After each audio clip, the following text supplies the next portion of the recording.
Tonight, breaking news. The terror playing out inside the Fort Lauderdale airport.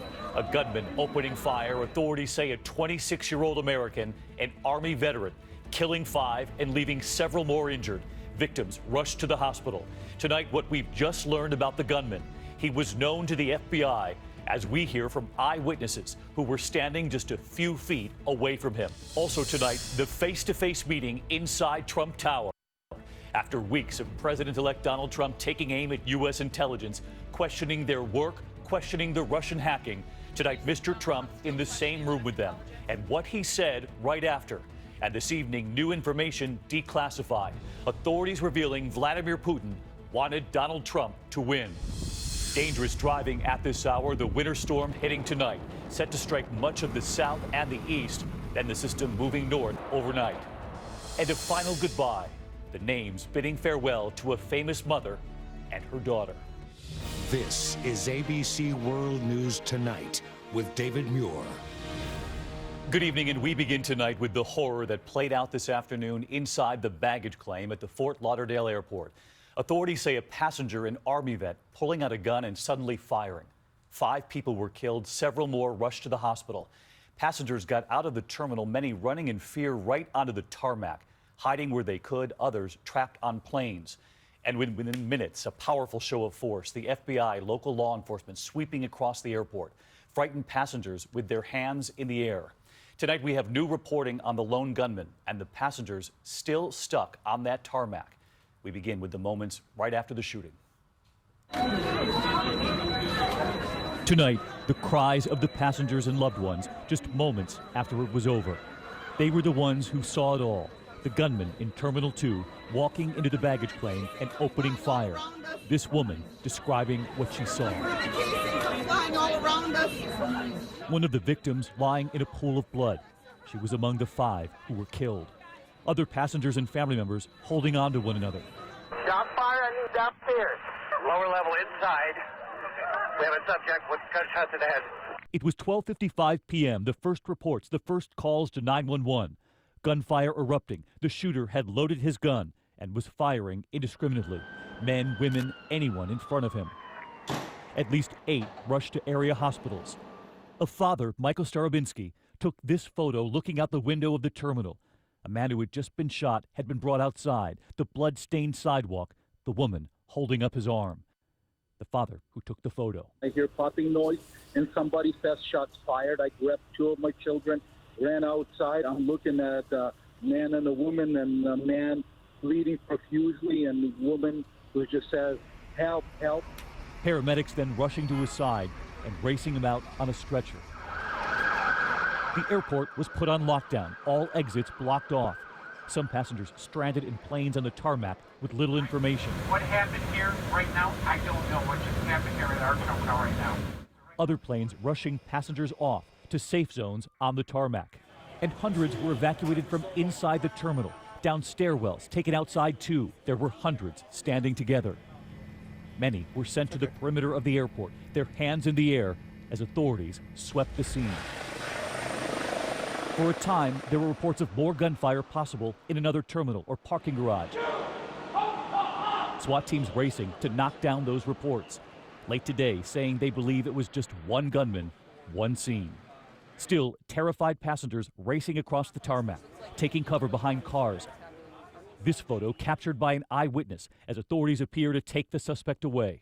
Tonight, authorities believe the suspect just 26 years old. After we were all waiting on the tarmac, a side door opened about 20 feet away with 2 security guards holding a man handcuffed, like a skinny, light-skinned man with dark hair. They led him away, and then a few minutes later, their FBI agent.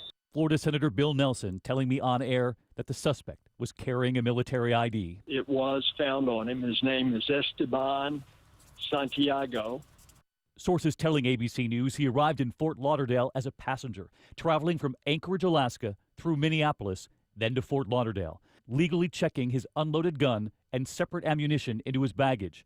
After getting off the plane, a Broward County commissioner telling us he then went into a bathroom where he loaded his weapon and came out firing, stopping only when he appeared to run out of bullets.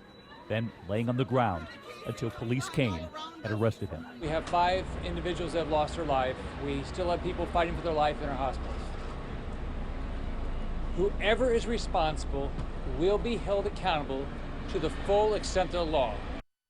Florida's governor just a short time ago. I want to bring in Victor Akendo of our station WPLG in Miami, Fort Lauderdale tonight. And Victor, I understand there are still passengers out on that tarmac. Hours later, David, and those passengers are still out there. So right now, airport officials are doing everything they can to make them just a little more comfortable. We're told that they're bringing out water, some food, other supplies, even some portable toilets just to make this day go by a little more smoothly. As I said, make it just a little more comfortable for them. Back where I am here, just about less than a mile away from the airport, what we've seen here is just hundreds of passengers, some of them without their luggage, some carrying their luggage, others who have been trampled in this whole process, some not even wearing shoes, who have made their way this long walk from the airport down this road where they're now being picked up by either Ubers, buses, or taxis. This long day still has not ended for so many people. Victor Akendo tonight, our thanks to you as well. And late today, while we were on the air, I spoke with eyewitnesses just a few feet away from the gunman. We begin here with Diane Haggerty, working at a kiosk in the baggage claim, where he then opened fire. I was behind the kiosk. I had a perfect picture of him coming and walking up and down, shooting the people. I mean, I just can't believe that was possible. So, Diane, you were at a kiosk in what part of the airport when you first saw him? Were you in the baggage claim area? Where were you? Yes, that's where he shot, in the baggage claim. He shot everybody. We heard the noise. We thought it was firecrackers that wise kids were doing. And then we looked again, because I know where he came in, and we looked again, and we saw him with the gun going up and down. Yeah. Everybody said, "Get out, get out." He did nothing but swing the gun and shoot. People started yelling and screaming, frantically running towards any door exit to get out of there. He basically had a 9mm gun, went through probably a couple dozen rounds. Once he walked in the terminal, he came through door 2. He went towards the right, so going towards carousel 2 and 3, and just started randomly shooting people at will. I mean, no rhyme, no reason.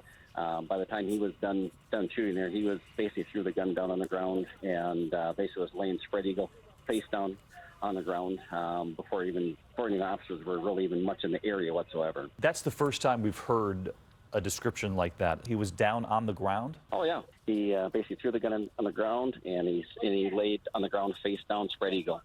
The eyewitnesses right there in the airport, and you heard Senator Nelson tell me earlier the suspect was found with a military ID on him. It was not long after a clearer portrait began to emerge of the suspect, and it turns out tonight he was known to the FBI. Here's our chief investigative correspondent, Brian Ross. Esteban Santiago remains a mystery tonight to federal authorities. Still not sure what led this 26-year-old Army veteran to allegedly go on his murderous rampage. But some of his social media accounts are now raising concerns. He was born in New Jersey but grew up in Puerto Rico.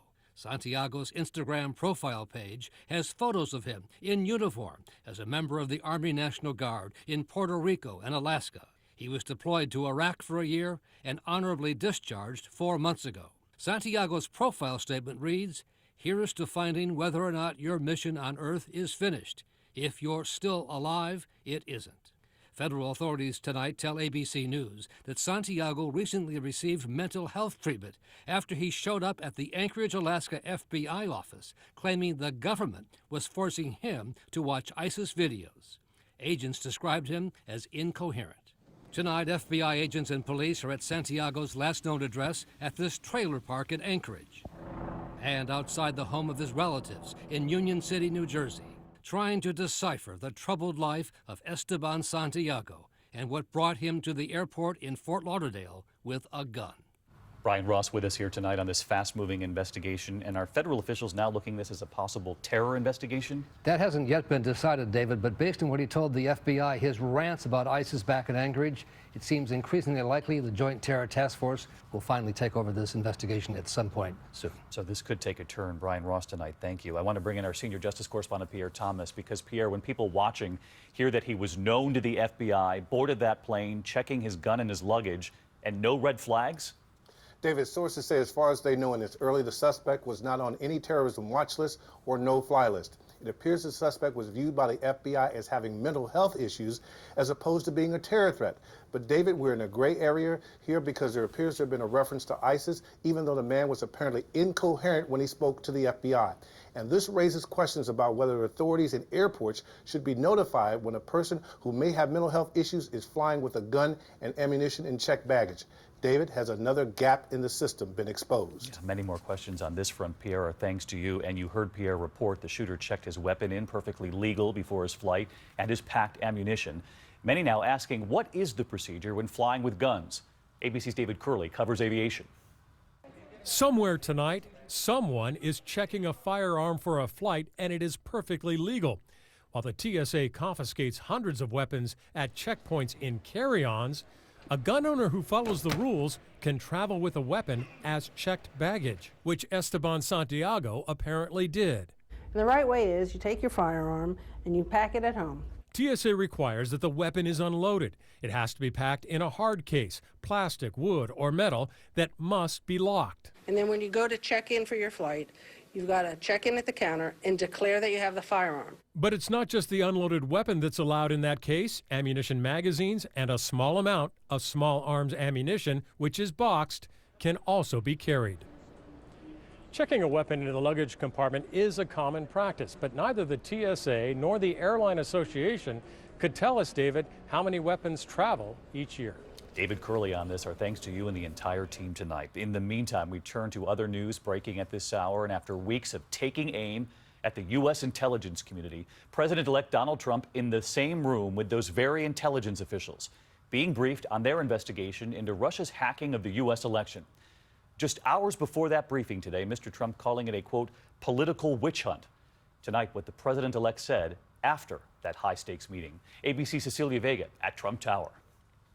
President-elect Donald Trump behind closed doors today, face-to-face for the first time with the highest levels of the nation's intelligence community. That classified meeting coming just days after he publicly bashed their findings that Russia tried to interfere with the election. I also know things that other people don't know, and so they cannot be sure of this situation. Like what do you know that other people don't know? You'll find out on Tuesday or Wednesday. Tuesday and Wednesday came and went with no announcement about what Trump really knows. Again and again, Trump refusing to accept the findings of 17 U.S. intelligence agencies. They have no idea if it's Russia or China or somebody. It could be somebody sitting in a bed someplace. Just this morning, in an interview with the New York Times, he called it a witch hunt. Hours later, Trump sat across from the director of national intelligence and the heads of the FBI, CIA, and NSA as they presented their explosive report, concluding, quote, Russian President Vladimir Putin ordered an influence campaign in 2016 aimed at the U.S. presidential election to undermine public faith in the U.S. democratic process, denigrate Secretary Clinton, and harm her electability and potential presidency. We further assess Putin and the Russian government developed a clear preference for President-elect Trump. Parts of that report declassified tonight say Russia aspired to help President-elect Trump's election chances when possible by discrediting Secretary Clinton and publicly contrasting her unfavorably to him. After the meeting, Trump releasing a statement conceding Russia, China, and others are consistently trying to hack a variety of American institutions, including the DNC, but still not publicly accepting Russia's interference in the election. Trump saying there was absolutely no effect on the outcome of the election, including the fact that there was no tampering whatsoever with voting machines. The investigation opening deep wounds between Trump and the intelligence community. There's a difference between skepticism and disparagement. But in what is perhaps an olive branch, Trump now calling his meeting with intelligence leaders constructive. And so let's get right to Cecilia Vega live at Trump Tower tonight. And Cecilia, the president-elect now says that he's ordered an immediate review of how the U.S. can combat cyber attacks. David, he says he's going to appoint an advisory team to give him that information, how to combat these cyber attacks within 90 days of taking office. David. Cecilia Vega with us again tonight. Cecilia, thank you. And it was President Obama, of course, who commissioned that intelligence report. The president now weighing in during an exclusive interview late today with our George Stephanopoulos. Bottom line, this time, Vladimir Putin got what he wanted. Well, look, I think that what is true is that the Russians intended to meddle, and they meddled. I'll be honest with you, George, one of the things that I am concerned about is the degree to which we've seen a lot of commentary lately where there are Republicans or pundits or cable commentators who seem to have more confidence in Vladimir Putin than fellow Americans because those fellow Americans are Democrats. That cannot be. Does that include the president-elect? Well, what I will say is that, and I said this right after the election, we have to remind ourselves we're on the same team. Vladimir Putin's not on our team. Georgia's exclusive with the president late today in his full interview with President Obama on This Week, Sunday morning with George. There is still much more ahead on World News Tonight this Friday. The deadly winter storm hitting tonight.